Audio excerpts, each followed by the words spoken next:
әрқашан позитивті болыңыз. Сәлем, достар.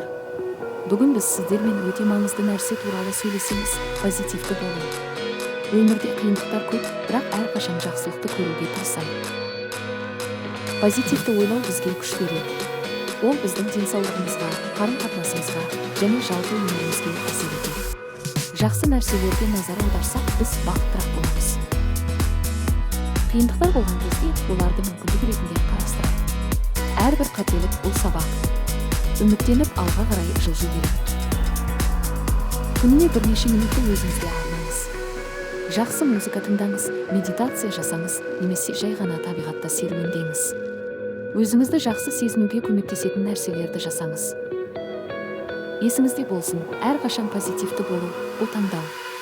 Жақсы ойлармен өмір сүріңіз, сонда сіздің өміріңіз де жақсы болады. Сізге сәттілік тілеймін.